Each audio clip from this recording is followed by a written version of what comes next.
you can do things. So someone mentioned, yeah. Yeah, great. So while I was listening to your context, I just quickly put a couple prompts. So the first one I wrote, please write 20 common interview citizenship questions for the United States. And it just generated this just right away, and then I can specify it depending on, the level of your students. You can make it easier. I can make it for level 1, level 4, or about a particular topic. But then it just generated like these questions. The next thing I did, someone mentioned like a low literacy adult ESL learner. Maybe you're still getting used to lesson planning. I just had to do like please create a 1-hour lesson plan for a low literacy adult ESL learner. So it did the objective, did the materials, it did the warm-up, greetings, flashcard activity, and then it gives ideas. And, of course, the lesson plan, you will always probably have to do some tweaking for whatever kind of content you create, but you can see it, if you're kind of stuck thinking of an idea, it can give you some great ideas. And especially if you're, once again, if you're getting used to kind of like a new teaching context, or you're trying to think of new curriculum or new ideas, this is pretty cool. And then what was the other one? Okay, and maybe if you have a one-on-one learner, nice thing about one-on-one learners, you can really cater to that specific learner. For example, please write 5 easy job interview questions for someone who wants to work at Goodwill. And sometimes, even if you put easy, it'll give, like, these are pretty complicated, okay? But so I'm like, please simplify this and make it for a level 2 adult ESL learner, for example. Okay, I mean, and like sometimes things, it's still a little complex, but you can see it's, easier. But yeah, so that's like kind of cool for that. So you can just see just based off the context, and you can like do more for those specific things. But let's go to some of the main things that I tend to use Chat GPT for. I like to use it for target vocabulary creation, dialogue creation, grammar vocabulary check, helping translate, building learner autonomy, and a little bit of lesson planning and ideas. These are the main 6 things that I kind of use Chat GPT for my context, for my classrooms. Oh, I see something in the chat. You can also spy. Yeah, exactly. Yeah, so you can specify CEFR level, and that's always a good idea. The more detail you can give about your learners, the better. I was just trying to, sometimes if you want to do it really quickly, you can like test what it says. But yeah, if you have more time, it's definitely better to give as much detail as possible about the learners. During the Coffee and Connect, or TESOL Coffee and Connect, one teacher said that, it had Chat GPT ask them questions about the learners, so that Chat GPT kind of knew about their learners automatically, so that instead of having to input information about the learners every time, you just did it kind of once, and it just kept that information in mind. Zach, can you explain that a little bit more? What do you mean by having like, Chat for example, GPT ask about the learning? Yeah, because I could say, I'm teaching an ESL class. Please ask me questions about my learners' backgrounds. And I haven't done this personally a whole lot.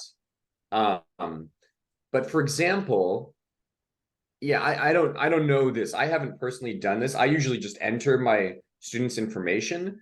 But one teacher said, and this is a lot of questions, but maybe if you do this and then you answer the questions, then Chat GPT will remember the information you wrote so that when you put future inputs, it will keep this in mind. Is that just for during the process of one lesson planning or one session? Because when you close it out and come back the next day, it's not going to remember it, is it? Yeah, I'm not sure. If I think one thing I do, yeah, go I ahead. was just going to say, I think it'll remember it if it's the same conversation. You can continue a conversation. Yeah. Yeah, so I can keep this thread open. And as long as I keep this thread open, it'll just just remember all the information that I put in. The one thing you do have to watch out, sometimes there is an error code that you need to refresh. But I think it still usually remembers the information. And what I'll show you in a second is how I can use that thread to the advantage. How So many let's different see. threads can you have going at the same time? Oh, I mean, you can see, this is just like, Okay, they're all going. yeah, but I usually create kind of new things, new ideas. Just often, but because I usually just I click open chat, I type in chat, open AI, and then just anytime you open a new one up. So this is my default. I just open and I say, for example, please create me. I don't know. What is a topic you're teaching in class this week or next week? Maybe Heidi, what is the topic you're teaching in class like this week or next week? You go, Deborah. Or Barbara. Oh, travel. Yeah. Okay, please create me like 10 useful ESL words for travel. Okay, and this, right, I'm not giving the level, but let's see what it says. Okay, let's see. Oh, this is unusual. Okay. Yeah, usually it's pretty fast, but okay. And sometimes it often does the definition. I usually don't like to have the definition. So even if it's not doing what you want, you can click stop generating, which was here. And I can say, please do these words without definitions. And then it just does this, right? And it's usually faster. Okay, so these are common words. And once again, you can specify for your level, but like these are pretty good. I can also, if you teach, if you want to translate the language, if you use translation, please write for example, Russian translation next to each word. So for example, here, instead of copying to Google Translate, I can do this, right? And I teach, a lot of Russian speakers. So that's like one of the default languages I go to. But then what you can also do, if you have a multilingual class, please include the Russian, Spanish, and Persian translations next to each word. Okay, so then it gives me each word, and instead of, you can copy the words. So what I can do is I can copy these words to Google Translate, and then, sometimes I was doing this until I learned about the translation. So what I was doing in the past was going to Translate, copy, and you can see some of these languages already there because I still do that for other things, of course. Anyway, I would copy these words. Oh, and I actually learned about this. There actually is an easier copy button. This is the copy button. I'm still learning to use this. I usually do this one, but this is even easier that you click here, copy. And let's see, instead of this, okay, X. Anyway, so you can copy this way, or if you have a larger text, you can copy here and, move between the languages, or you can just directly do it here. So another thing I can do, say you teach this, depending how far you go to, please create a vocabulary gap fill using these words. Okay, and then it creates me a fill in the blank activity using these words. So you check, you want to check the comprehension, you do this. Okay, and then you have students fill in the blanks, and then you can give the answers. Then you can take it a step further, and I can go, please create a dialogue. And I usually in a maybe CASA's level 2 dialogue using these words. Let's see what it does.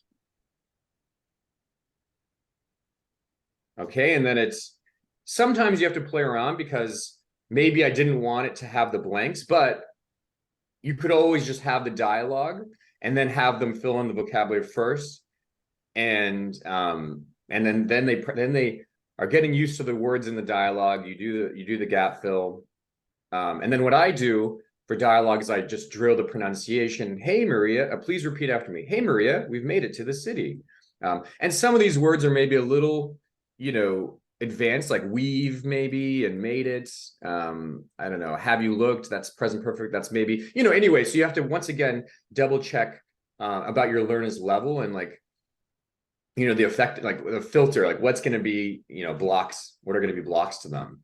But I love it and this is pretty long. But what I can do is I can say, please shorten this dialogue, to 8 sentences, for example. Okay, and then sometimes it generates a new dialogue, and this is actually even simpler, and it's a shorter sentence. So I really like the instructions, please shorten, please simplify. Those are some of the key codes that I really like to use that I found Chat GPT really responds to. So yeah, then you practice this dialogue, and then you have students practice you drill the pronunciation, and you have students practice in pairs. And you can do this for any topic, and it's just it's time, and especially if you create a lot of your own resources, which I do, it's like, it's such a nice thing to have kind of limitless resources at your disposal. Zach, because you're teaching online, are you screen sharing all of this? Is that how it works? Yeah, so right now I actually teach in person and online. So I teach, we're right at the very end, a shorter 2 in-person classes, 1 online class. But I share this, but I usually copy these dialogues to like Google Slides. So I copy, for example, then I go here, and for example, this is just our thing, and then I just paste. Right, and then I can just put it into Google Slides, and then I can usually it's names. But I can color code like this. I can go like this, right? So what I do this, and I usually do the vocabulary beforehand. So I kind of do this in advance. So what I do is maybe I copy these words, into the well, sometimes you have to copy. Let's see. Okay, well, anyway, sometimes it's kind of weird, but usually it should work there. Because it's this. Anyway, I usually copy and paste. Yeah, into the dialogue. And so I have the vocabulary, I have the dialogues, I have the vocabulary comprehension check, and yeah, so I just copy into Google Slides. So Zach, does this copy well to other apps such as Word or PowerPoint?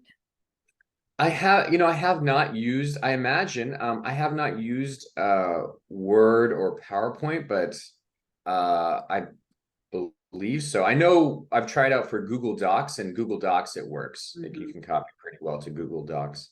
But to Word and PowerPoint, I imagine it would be the same thing. I don't know if I don't actually have Word on this computer. I used it once Google into Word, and it copied just fine, similar to Google. Okay. Great. So yeah, I mean, that's the main thing. Let's see, where was I? So translation we talked about.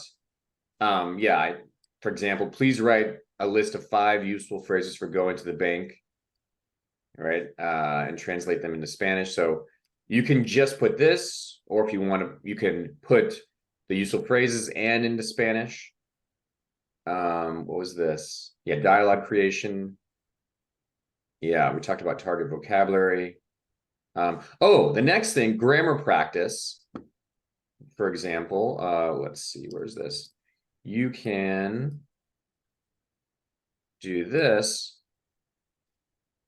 No. Okay, let's just go here. Let's go down. Yeah, and you can use the same thread, but let's see what this says. Okay, so here you can do it for grammar too. So say I'm practicing going to, right? Are you going to visit your grandparents this weekend? And then, right, I can, once again, I could do the translation. I could do some sort of gap fill. I can make these questions gap fill first. And then once again, of course, you want to have students like practice the questions. Yeah, let's see, please create 3 fill in the blank questions for the, I don't know, present perfect. Let's see what it says here. Okay, yeah, same thing. So I just said, please create 3 fill in the blank questions for the present perfect. Okay. But sometimes actually this is a mistake because these are answers. Mhm. Please make them all questions. Okay. Yeah. All right. And then once again, you have to like play around, but like here I could, and this is where you come in. I could say, oh, have you completed your homework yet? Have you ever tried sushi before? Have you been to Paris? Right. And so, it's not like perfect. You still have to do some stuff. But, here, if you say you just want to practice the present perfect in general, oh, what word goes here? Like, oh, have you done? She's never eaten. They've have been, right? So, you practice this, and that's just off the top of our heads, right? So, and you can do this pretty much about, any grammar topic, etc.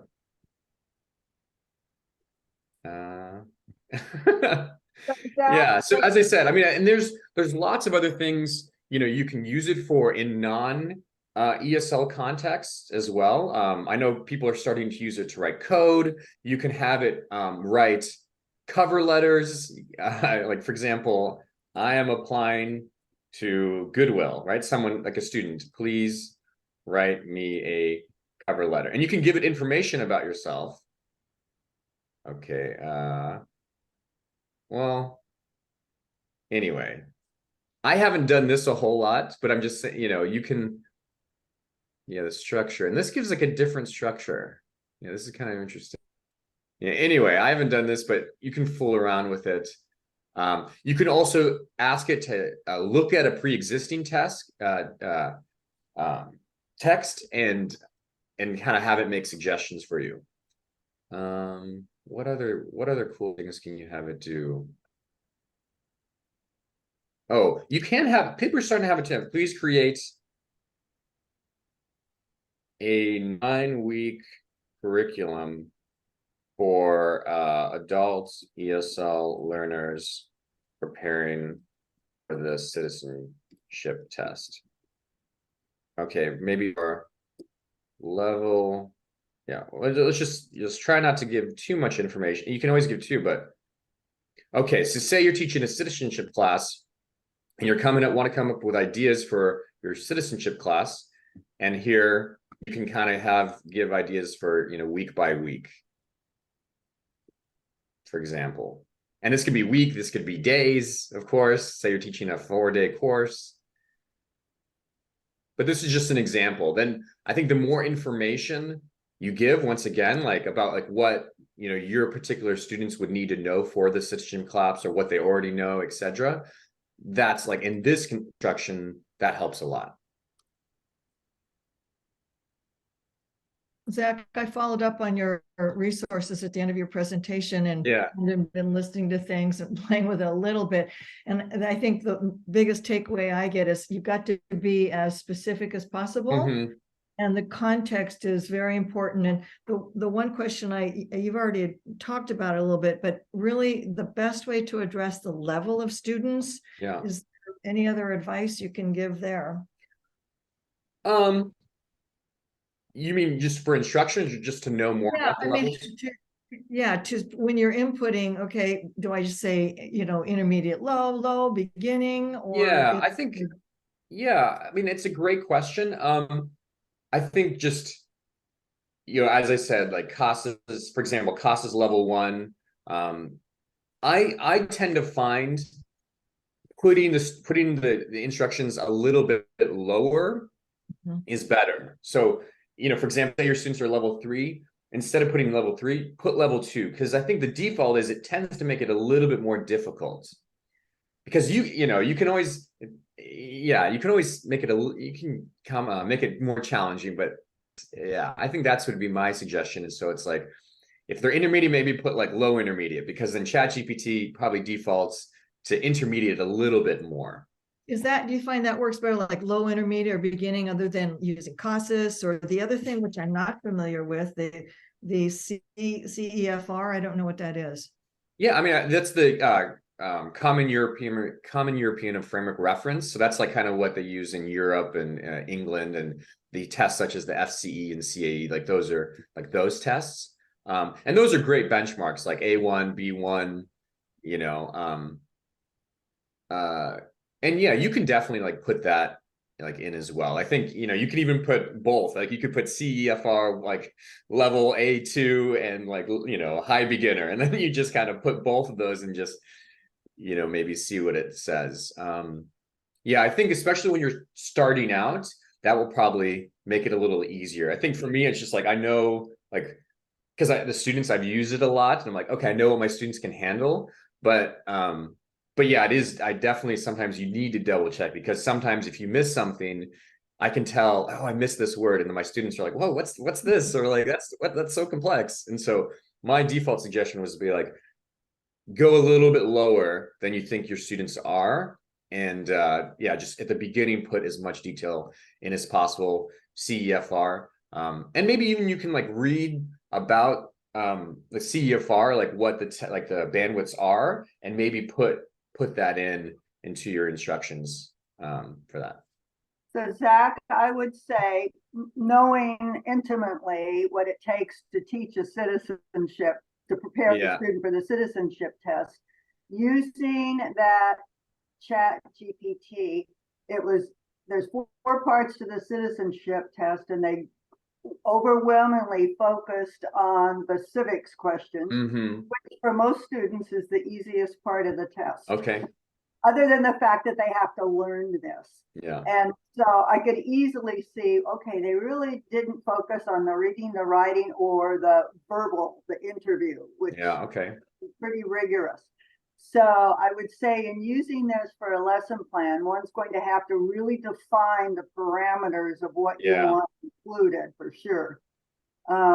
Otherwise, you're going to miss a piece of this. Yeah, and that's where your expertise comes in. So if you know like civics is the most important, so it's like you just really include that kind of prompt into your instructions, or that word, like, oh, please create 5 civics activities, or like a whole lesson plan about civics or something. Yeah, I'd like to add.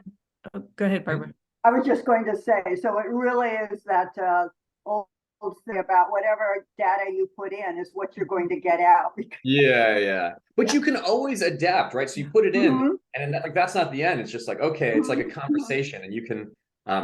Another thing that I haven't done a whole lot, but like, imagine you are an expert.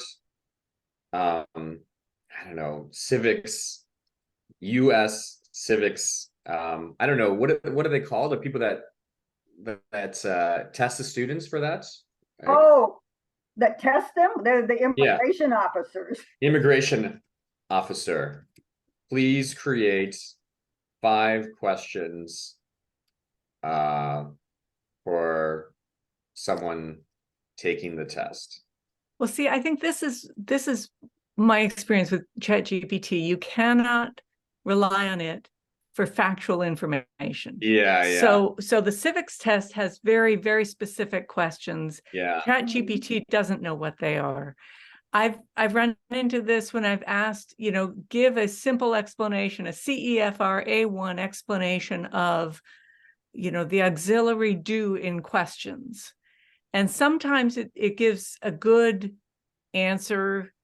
Sometimes, or I asked for what is the rule for pronunciation of 3-syllable words in Spanish or something like that. And sometimes it gives good information and sometimes it's just plain wrong. Yeah. So it is not, this is a language model, not a fact-based model.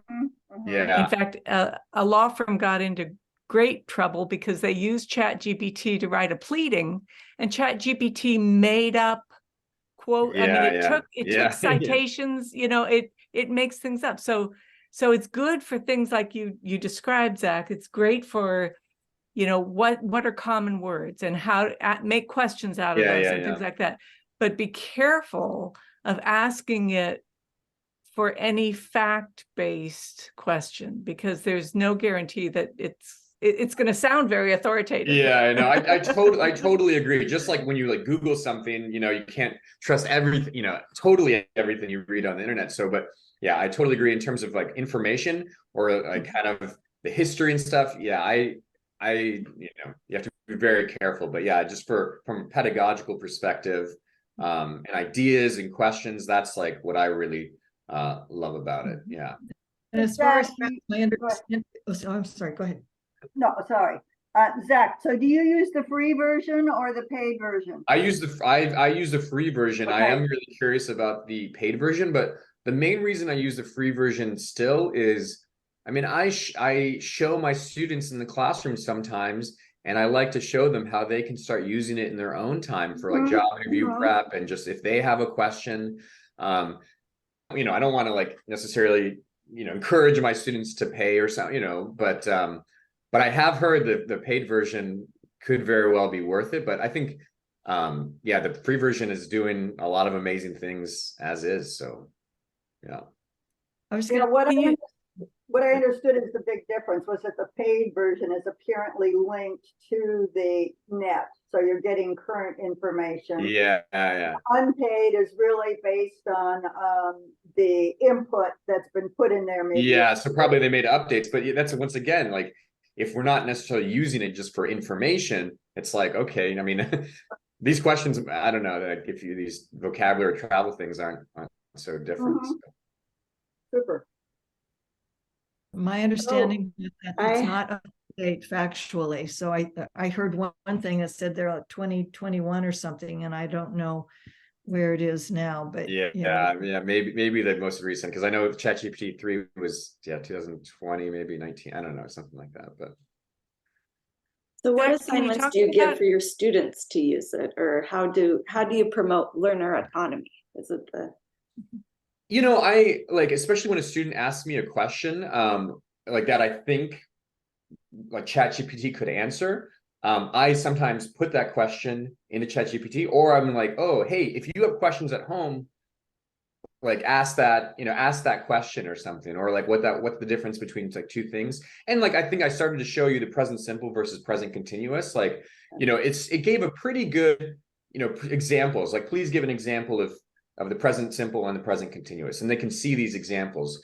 So things like that, I encourage my students to do at home. Sometimes use it if I'm like stumped in class. I'm like, what is this? Instead of Googling it, I start to enter that question in Chat GPT and see what it says. But also, especially because I teach adults, preparing for the workplace, for job interview prep, I'm like, hey, create job interview questions. Please give me vocabulary words about like your job. Like, I think one student was a agronomist back in their home country, and so it's like, whoa, please write 10 words for agronomist, and like vocabulary exercises, dialogues, job interview questions. And so then, and encourage them, hey, like, spend some of your homework time doing this. Like, I'd rather you focus on homework that's meaningful to you than just that's the ideal thing, doing stuff that's most meaningful to you and using your home time for that. So those are the things that I encourage my students to do as of now, I think. So fun. Thank you. And they get really good at this if they continue with academic study. Now in the tutoring center, we have to watch for the Chat GPT and plagiarism now. Yeah, and that's the one thing, like, I'm very, very glad that, I think that's like my context. I don't, it's right now, it's not like, I have to worry about so much plagiarism, but yeah, like definitely something to really, really consider. And especially if you're like, if you create like marketing material, I mean, because you could have it write like a blog post or a kind of a marketing material, you have to double check it for plagiarism. You should always like do that. And if you also have, yeah, I think that's like, yeah, you have to be careful about, the audience, like who the audience is, but yeah, that's definitely something you can keep in mind. Yeah, I love this because we can use it as a tool rather than just fighting and being upset about our students using it as. Yeah, exactly. And that's the thing, using it in the best ways, because there is some dangers of it. It's, I'm not, like, it's like, oh, the holy best, but I mean, like using it for good, and to is probably, and I personally believe that knowing how to use it and like entering those codes going forward is such a great tool for ourselves as educators, but also like teaching, learners and everyone to use it. Just those codes is really cool, because it's kind of be like the internet was, when people in the past like learned how to use the internet. They had a great kind of advantage or going into the workplace and stuff. So, and teaching learners like how to use it themselves is really helpful for them. My son-in-law speaks English as a second language, and he uses it to check his cover letters when he applies for jobs. Yeah, exactly. Yeah. Check it. And like, you can have it say, oh, is this smooth? Like an email. Mm-hmm. I mean, it's advancing rapidly, but yeah, that's so good. Great idea. Looks like we have a couple minutes left, but yeah, play around with it, and like, just, I think it's, especially the more you do it, that like, it gets really like fun, and it gets easier and easier. That's the thing too. At first it's like, oh, sometimes, well, but the more you do it, it's just, it's cool, I think. Well, that translation, I wasn't aware of. That was great. Yeah. Save a lot of time. That is amazing. Yeah. I think, and I showed you, even dialogue, please create a dialogue of two teachers talking and put the Spanish translation after each sentence. So I think I showed you this, but let's see. So like here, I don't know if I did this, but you can do words, but once again, you can do the whole dialogue as well. So not just words, but the whole dialogue, which is pretty cool. That is. And I could put Spanish, I could put additional language as well after each one. Right. Yes. Well, it's giving us less than a minute. Thank you so much, Zach. Yes. Thank you very much. Yeah, I'm so happy. Yeah, it's inspiring, for all of us, and it's fun to talk about. We're all learning, and it's cool. Yeah. Future is here. Yeah, that's right. Yeah, and I do think like as instructors, educators, like we're, it's actually, our job security is even better with this, because knowing how to kind of play around with language is such a great resource going forward, that like I think we're in one of the best fields possible and positioned really well right now. So that's exciting, I think. Is it going to replace us completely? No, that's what I'm saying. Like, no, I think we're